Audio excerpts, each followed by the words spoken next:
म्हणजे कार्यामध्ये तुम्हाला पूर्णता किंवा यश लाभेल। जे कार्य तुम्ही करायला लागलेले आहात ती कार्य तुम्ही चालू ठेवा आणि ही कार्य करताना तुम्ही उत्सुक असाल, कारण उत्सुक मनाने जेव्हा मनुष्य कार्य करतो तेव्हा ते मान्य होते। जर उत्सुक मनाने तो करत नाही तर ते मान्य होत नाही। आता बायबल सांगते संत पौल करिंथ या ठिकाणाच्या लोकांना, हे लोकांनी मात्र दानधर्म करायला सुरुवात केली। त्यांना शिकवण्यासाठी पौलाने अखेया प्रांत आणि मासेदोनियाला पुढे आणले, करिंथ या ठिकाणातल्या लोकांनी। कारण करिंथ या ठिकाणातल्या लोकांनी जो दानधर्म करायला सुरुवात केला त्याद्वारे अखेया प्रांतामध्ये सुधारणा झाली। म्हणजे हा दानधर्म पाहून अखेया प्रांत सुद्धा दानधर्म करायला मात्र सुरुवात करत आहे। जर आपण या बायबलचा अभ्यास केला, संत पौल म्हणतो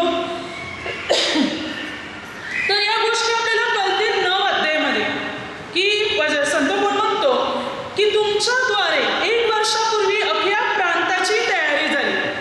तुमच्या मुले त्यांच्यातल्या बहुतेक जणांना उत्तेजन मिळाले। करणीकरात दुसरे पत्र 8 अध्याय 2 वचनात करिंथकराच्या लोकांचा जो दानधर्म होता, जे ते दानधर्म करत होते, गरीब गरजवंतांना मदत करत होते आणि ह्या गोष्टी पाहून अखेया प्रांतामध्ये उत्सुकता निर्माण झाली आणि त्यांना उत्तेजन मिळाले। कोणाला मिळाले? अखेया प्रांताला। अखेया प्रांताला उत्तेजन मिळाले करिंथकराच्या लोकांच्या शिकवणीद्वारे की कसे ते दान करतात, कसे ते गरिबांची सेवा करतात, हे पाहून अखेया प्रांतही पुढे आला आणि अखेया प्रांताने सुद्धा दानधर्म करायला सुरुवात केली। त्यानंतर त्याच्या अगोदर मासेदोनिया, करिंथकरात दुसरे पत्र 8 अध्याय, मासेदोनियाने अशी सुरुवात केली। त्याने यरूशलेमच्या गोरगरिबांसाठी वर्गणी काढली आणि या मासेदोनियातल्या लोकांनी आपल्या शक्तीप्रमाणे आणि शक्तीच्या पलीकडे जाऊन दान केले। त्याने गरिबांना पण मदत केली आणि पवित्र जनांच्या पण गरजा भागवल्या। म्हणून पौल म्हणतो मासेदोनियातल्या लोकांचं, कोणा बघा मासेदोनियाची स्तुती संत पौल करिंथकराच्या लोकांच्या तोंडावर करतो आणि करिंथकराच्या लोकांची स्तुती अखेया प्रांताच्या तोंडावर करतो। आपण सांगतो ना ते लोक बघा कसं कार्य करतात, सांगतात की नाही आपण, पौलाने पण तेच केलं। मासेदोनियातली स्तुती पौल करिंथकराच्या लोकांच्या तोंडावर करत आहे की मासेदोनियातले लोक दरिद्री असून, गरीब असून त्याने मात्र दान केली शक्तीप्रमाणे, शक्तीच्या पलीकडे सुद्धा। आणि करिंथकराची स्तुती अखेया प्रांतापुढे करून म्हणतो पौल की पहा, मी तुमच्या बाबतीत अखेया प्रांताला सांगून ठेवले आणि जर तुम्ही तसं वागत नसले ना, वाचा त्याच्यामध्ये, आणि कोणी मासेदोनियातला माणूस आला, अखेया प्रांतातला माणूस आला आणि तुम्ही तसं आढळले नाही तर म्हणजे फजिती होईल जर तुम्ही तसं आढळून आले नाही तर। म्हणून पौल करिंथकराच्या लोकांना म्हणत आहे की तुम्ही ज्या कार्याची सुरुवात केलेली आहे ते कार्य पुढे न्या, थांबू नका। बघा बायबल आपल्याला काही गोष्टी शिकवते, तुम्ही चांगलं करायला जर सुरुवात केलेली आहे, दान करायला जर सुरुवात केलेली आहे तर ते थांबू नका, शेवटास ना पूर्णतेस, म्हणजे तुम्हाला त्याच्यात कार्यसिद्धी लाभेल, सिद्धता, तुम्हाला त्याच्यात यश लाभेल जेव्हा तुम्ही हे कार्य करतील। मनुष्य जेव्हा चांगली कामं करतो तो करत जातो तेव्हा परमेश्वर त्याला आशीर्वाद देत जातो, तेव्हा परमेश्वर त्याची प्रगती आणि त्याची उन्नती करत असतो। परमेश्वर त्याला अनुग्रह आणि आशीर्वाद मात्र परमेश्वर त्याला देत राहतो। जेव्हा तो चांगल्या गोष्टीची मात्र सुरुवात करतो तेव्हा, चांगलं कार्य करायला, चांगलं काम करायला सुरुवात करतो तेव्हा बायबल सांगते त्याला सिद्धता लागते, त्याच्या सर्व गोष्टी सिद्धीत जातात जेव्हा तो देवाचे नियम पाळतो। जसं की स्तोत्रसंहिता 37 अध्याय 5, परमेश्वर पिता काय म्हणतो पहा, तू आपले सर्व कार्य, तुझे बेद, तुझे कार्य माझ्या हाती सोपून दे। परमेश्वर पिता म्हणतो म्हणजे तुझी सर्व कामे, तुझी कार्य सिद्धीत जातील, तुझ्या सर्व कामात तुला यश लाभेल आणि तुझी जी बंधन आहे ती सर्व काही तुटली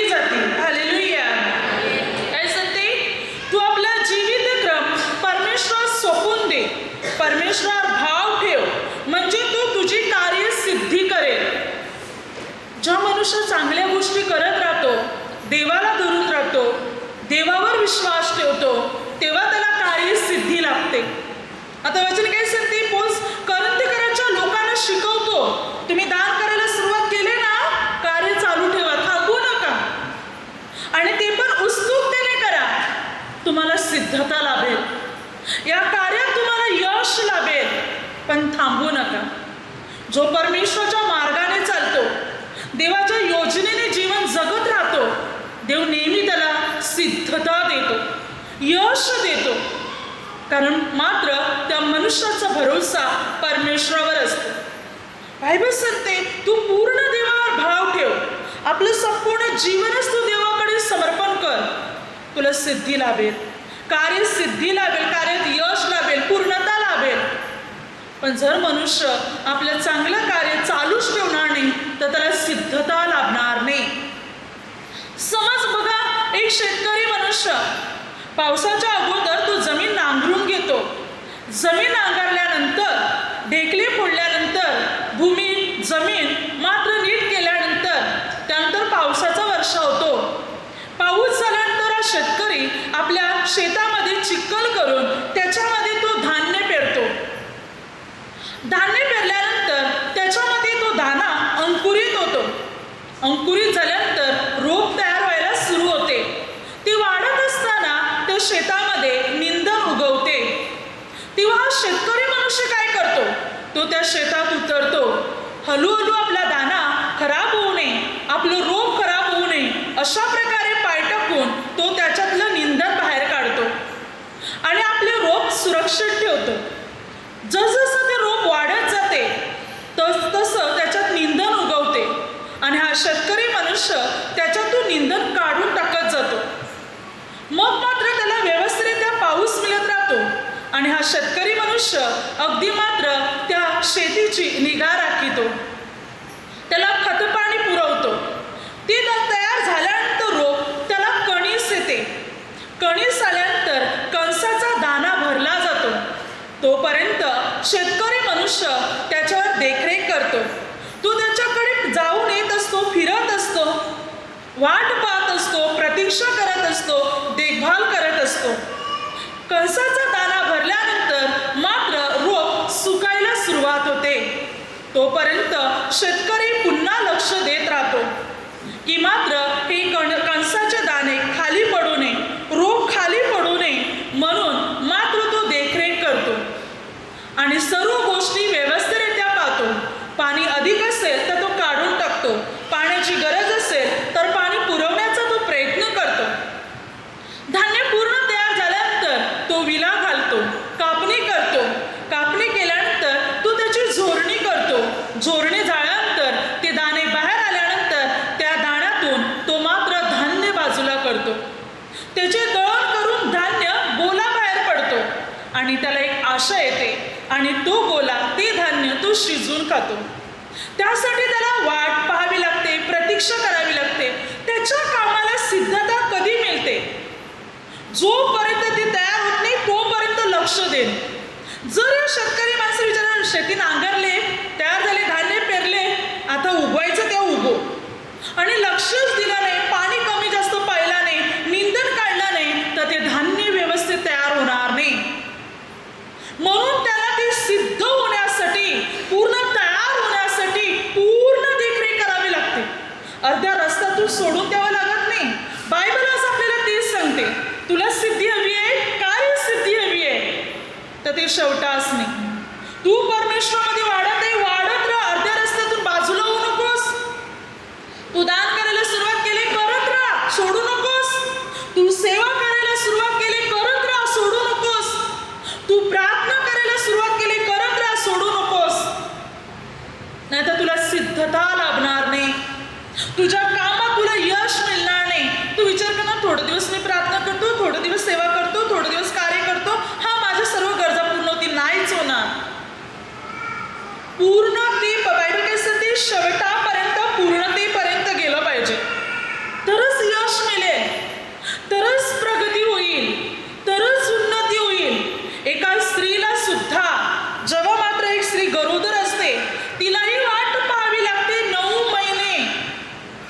तिने म्हटलं 9 महिने कसं नाही बालाची वाट पाहून, 1-2 महिन्यातच मला हे बाल पाहिजे, आत्ताच माझ्या हातात पाहिजे, तर नाही येऊ शकत. आणि तसं तिने चुकीचा प्रयत्न केला तर बालाला गमावून बसेल.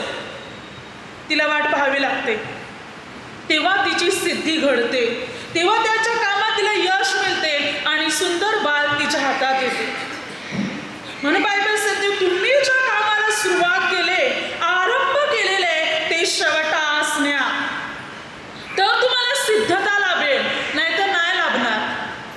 अनेक व्यक्तीला वाटते मला या कामात यश मिळू दे, त्या कामात यश मिळू दे, याच्यात यशस्वी होऊ दे, त्याच्या, पण कसं होणार? अर्ध्या रस्त्यात सोडून थोडंसं करून नाही यश मिळणार, पूर्णतेस न्यावं लागेल, शेवटास न्यावं लागेल. म्हणून बायबल सांगते, जे चांगलं काम आपण करत आहोत ते आपल्याला करत राहायचंय, थांबायचं नाही. संत मुलाने काय म्हटलं पहा, की प्रभूने जी सेवा मला दिलेली आहे, प्रभूने जे कार्य मला दिलेले आहे, ते मला शेवटास न्यायचंय. प्रेषितांची कृत्य 20:24 काय म्हणत आहे पहा पोल, मी तर आपल्या प्राणाची किंमत एवढी सुद्धा करीत नाही, यासाठी की मी आपली धाव आणि देवाच्या कृपेची सुवार्ता निश्चित अर्थाने सांगण्याची जी सेवा मला प्रभू येशूपासून प्राप्त झालेली आहे, ती शेवटास न्यावी. मला कार्य मिळाले, सेवा मिळाले, शेवटपर्यंत न्यायचंय, मला करायचंय, थांबायचं नाही, थांबून मला चालणार नाही, मला शेवटपर्यंत पोचायचंय. म्हणून ज्या कार्याला बायबल सांगते तुम्ही आरंभ करत आहे, तुम्हाला कार्यसिद्धी हवी आहे, तर ते कार्य करत राहा, थांबू नका. करत राहणार तर आपल्याला त्याच्यामध्ये सिद्धता लाभेल, परिपूर्णता लाभेल, ती कामं आपल्या यशस्वीरित्या पार पडतील. मग आपल्या मनासारखं घडेल, आपल्या मनासारखं आपल्याला मिळेल सुद्धा, जे आपल्याला हवं आहे ते सुद्धा आपल्याला प्राप्त होईल. पण देवामध्ये वाढत राहा, सोडू नका, बाजूला होऊ नका, अर्ध्या रस्त्यातून बाजूला उतरू नका, तर परमेश्वरामध्ये वाढत जा. म्हणजे परमेश्वराच्या कृपेने, परमेश्वराच्या सामर्थ्याने आपण भरले जाणार आणि परमेश्वर पिता आपल्याला अनुग्रह देण्यासाठी सुरुवात करणार, प्रभू आपल्याला आशीर्वादित करण्यासाठी सुरुवात करणार. आपल्या जीवनात आपल्याला जे काही हवं आहे ते सर्व काही मात्र परमेश्वर आपल्याला देणार. आपल्या जीवनात कार्यसिद्धी घडून आणणारा परमेश्वर आहे, आपल्याला अनुग्रह देणारा परमेश्वर आहे, आपल्याला आशीर्वादित बनवणारा परमेश्वर आहे. तोच आपल्याला अनुग्रह देणार, तोच आपल्याला आशीर्वादित करणार आणि तोच आपली सर्व बंधने पूर्ण रीतीने तोडून टाकणार, समस्यातून आपल्याला मुक्त करणार, सिद्धता तो आपल्याला देणार. पुढे वचन काय सांगते पहा, उपदेशक या पुस्तकामध्ये 10:10 लोखंडी हत्यार, वचन काय सांगते बघा, लोखंडी हत्यार बोथटले व त्याला धार लाविली नाही तर अधिक जोर लावावा लागतो, कार्यसिद्धीस ज्ञान उपयोगाचे आहे. काय सांगते वचन पहा, या वचनावर आपल्याला काय शिकायला मिळते, लोखंडी हत्यार जर पाजवलं नाही, त्याला धार लावली नाही, तर त्या हत्याराने वस्तू कापायला जोर लावावा लागतो. कार्यसिद्धीसाठी ज्ञानाची गरज आहे, तुम्हाला जोराची गरज नाही तर ज्ञानाची गरज आहे. हालेलुया. जसं की बघा, मनुष्य जर देवामध्ये स्वतःला ठेवणार नाही, देवाला स्वतःमध्ये वाढवणार नाही, तर इतर कार्यासाठी अधिक जोर लावावा लागेल आणि ते पूर्ण होईल किंवा त्याच्यात यश मिळेल याची शाश्वती पण नसेल, आशा भरोसा पण नसेल. कारण त्यांचं हत्यार बोथटलेलं आहे, त्याला धार नाही, कारण ते परमेश्वरामध्ये नाही. मग जोर अधिक लावावा लागतो, अधिक धावपळ करावी लागते, अधिक मेहनत करावी लागते, पण तरी यश हातात येत नाही. पण जो परमेश्वरामध्ये वाढतो ना, जो प्रभूमध्ये वाढतो, प्रभूपासून शिक्षण घेतो, ज्ञान घेतो, प्रार्थना घेतो, त्याला जास्त जोराची आणि ताकदीची गरज लागत नाही. ज्ञानच त्याचं कार्य पुढे नेते, ज्ञानच बुद्धीच त्याच्या कार्याला यश देते, त्याला जास्त जोर लावायची गरज लागत नाही. Hallelujah, hallelujah. परमेश्वराचं ज्ञान मात्र त्याला पुढे नेणार, देवाचं ज्ञान मात्र त्याला यशस्वी बनवणार. परमेश्वराचं ज्ञान आपल्याला यशस्वी करणारं ज्ञान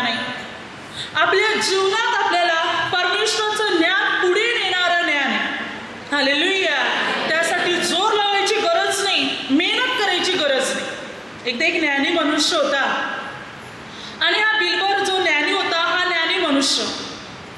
तर त्याची परीक्षा मात्र राजाने एक दिवस घेतली आणि राजा त्याची परीक्षा घेत आहे की हा इतका ज्ञानी आहे, बुद्धिमान आहे, याला ह्या सर्व गोष्टी कळत आहे, ह्या गोष्टी याला समजत आहेत. तेव्हा राजाने मात्र या ज्ञानी माणसाला काय म्हटलं पा, एक टेबल होतं आणि टेबलावर पाण्याचा एक ग्लास मात्र भरलेला होता, पाण्याचा एक पेला भरलेला होता आणि तो त्या टेबलावर ठेवला राजाने. आणि राजाने त्या ज्ञानी माणसाला म्हटलं, हात न लावता हा पाण्याचा प्याला वरती उचलायचा. काय करायचा? हात न लावता पेला उचलून दाखवायचा. आता पेला उचलायचंय हात न लावता. राजाने कोणाला सांगितलं? ज्ञानी माणसाला. ज्ञानी मनुष्य हुशार होता, बुद्धिमान होता. त्याने म्हटलं, महाराज कसं तुम्ही मला सांगता की हा हात न लावता प्याला कसा उचलून दाखवायचा, तुम्ही सांगू शकता मला? इतक्यात राजा सिंहासनावर उतरतो आणि येतो आणि पेला उचलतो आणि दाखवतो की असा. तेव्हा ज्ञानी मनुष्य म्हणतो, झालं तर मग. पेला उचलला गेला. पेला कोणी उचलला? राजाने. पण ज्ञानी माणसाला सांगितलं तुझा हात न लागता पेला उचलायचा. आता ज्ञानी माणसाचा हात तर नाही लागला, उचललं कोणी? राजाने. ज्ञानी माणसाकडे ज्ञान होतं. त्याने विचारलं, पण महाराज कसं तुम्ही सांगता मला? त्याला माहिती होतं, ठाऊक होतं, पण त्याने राजाला प्रश्नच पडलं आणि राजाला वाटलं की याला काही कळत नाही, दाखवतो जरा मी. ज्ञानी मनुष्य हुशार होता आणि राजा उचलून दाखवतो की असा उचलायचा. तेव्हा ज्ञानी मनुष्य तो उचलला गेलाच, माझा हात न लागता. बघा, बायबल सांगते की तुम्हाला जोराची नाही, देवाच्या ज्ञानाची गरज आहे. मनुष्य देवामध्ये राहिला, कामं जोर न लावता होणार, कार्यात कामात सिद्धता लाभणार, यश लाभणार तुम्हाला.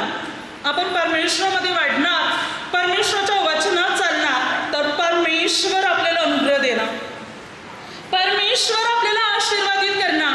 पण आज मनुष्य परमेश्वरामध्ये वाढण्यासाठी तयार नाही, देवाचे नियम पाळण्यासाठी तयार नाही. म्हणून वचन सांगते, तू देवामध्ये वाढतच राहा, तुला सिद्धता लाभेल. तू दान करत राहा, सेवा करत राहा, सत्कृत्य करत राहा, तुला सिद्धता लाभेल. अर्ध्या रस्ता सोडू नकोस, माघार घेऊ नकोस, बाजूला होऊ नकोस, वाढत जा, सिद्धता नक्की लाभेल तुला. जास्त श्रम पण करायची गरज लागणार नाही, तर परमेश्वराचं ज्ञान तुला सिद्धीस नेईल. देवाचं ज्ञान कार्यसिद्धी घडून आणते. हालेलुया. आपल्याला मात्र परमेश्वरामध्ये वाढायचे, प्रभूच्या वचनात, प्रभूच्या नियमात वाढायचे, तर प्रभूची कृपा, प्रभूचा अनुग्रह, प्रभूचा आशीर्वाद मात्र आपल्याला लाभणार आणि आपली सर्व बंधने पूर्ण रीतीने तुटली जाणार. सर्व समस्यातून आपल्याला मुक्तता मिळेल. पुढे बायबल काय सांगते? जकर्या पुस्तकामध्ये, जकर्या पुस्तकामध्ये 4:6 तेव्हा त्याने मला उत्तर केले, जरुब्बाबेलास परमेश्वराचे वचन आहे, बलाने नव्हे, पराक्रमाने नव्हे, तर माझ्या आत्म्याने कार्यसिद्धी होईल, असे सेनाधीश परमेश्वर म्हणतो. काय म्हणतो देवपिता? देवपिता म्हणत आहे, बलाने पराक्रमाने नव्हे, माझ्या आत्म्याने कार्यसिद्धी मी घडून आणेन. हे जरुब्बाबेला पुढे ये.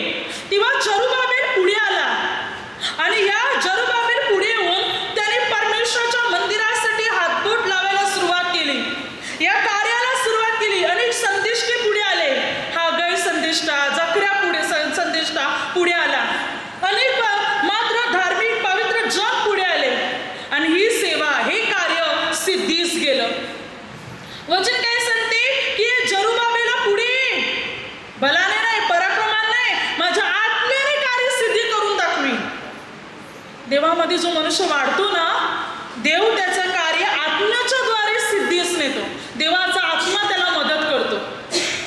जरुब्बाबेलला सुद्धा परमेश्वराच्या आत्म्याने मदत केली, आत्म्याने कार्यसिद्धी होईल. आणि देवाने जरुब्बाबेल समोर मात्र सर्व गोष्टी सपाट केल्या. काय सांगते? ही महान पर्वता, तू काय जरुब्बाबेला पुढे तू सपाट मैदान होशील, तू त्यावर अनुग्रहाचा गजर करीत कोनसीला पुढे आणील. हे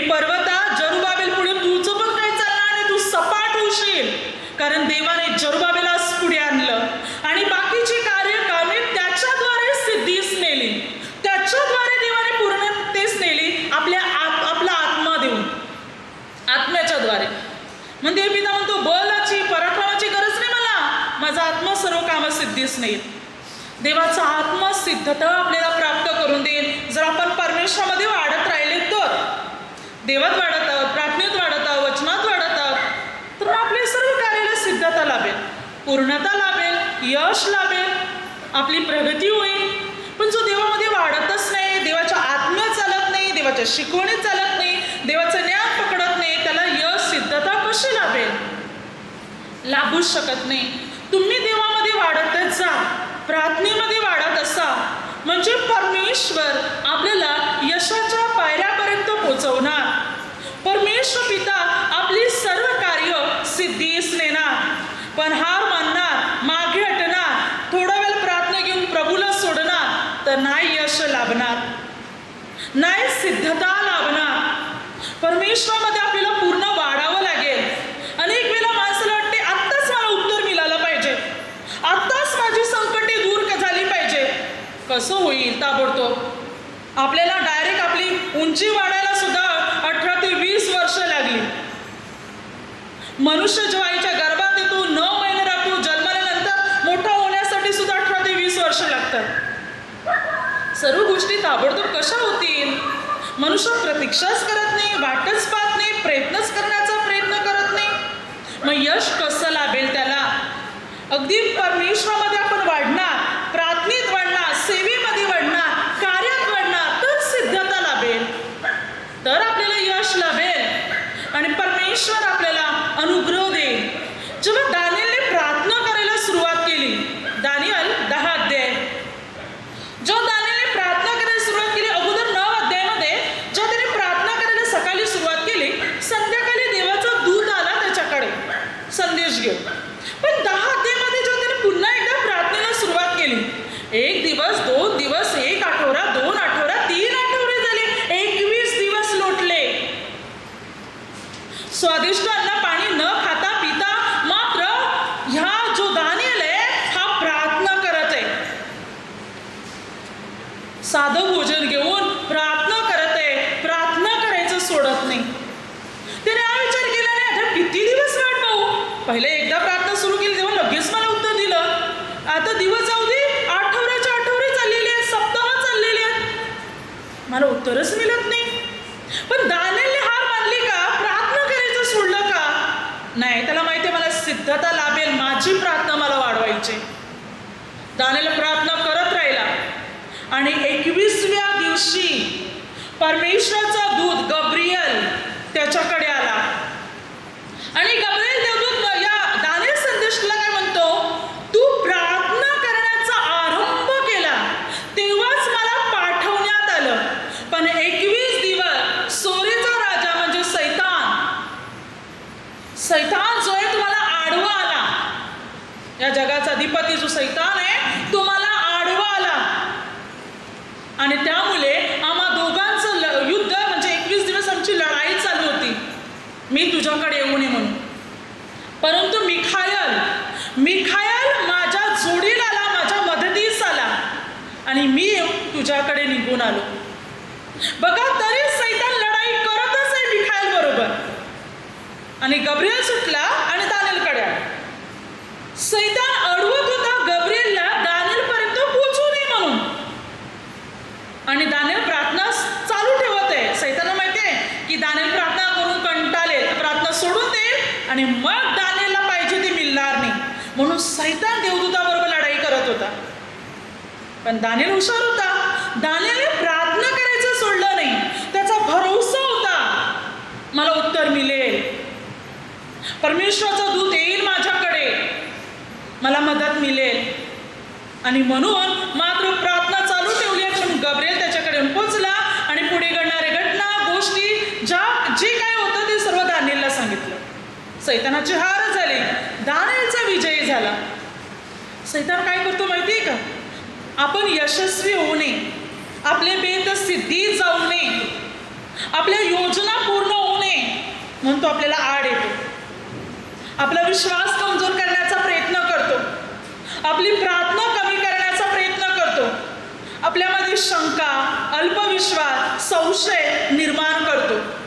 नाही आता तुला मिळणार, नाही आता तुझं काम होणार, कशाला जातोस प्रार्थनेला, सोड, एक काम कर, इथून दुसऱ्या ठिकाणी जा.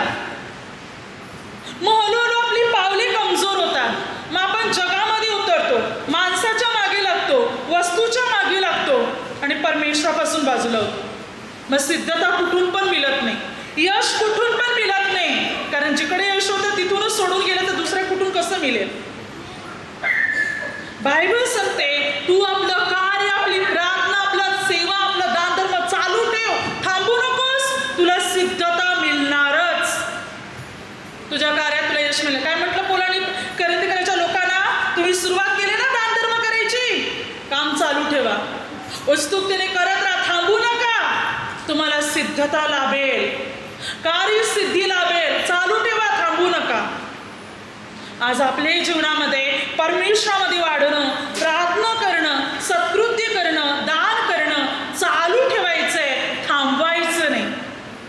म्हणजे आपल्याला सिद्धता लाभेल, परमेश्वराचा अनुग्रह लाभेल, परमेश्वराचा आशीर्वाद लाभेल आणि आपली सर्व बंधने तुटतील. परमेश्वर आपल्याला अनुग्रह देईल. Hallelujah, hallelujah, hallelujah.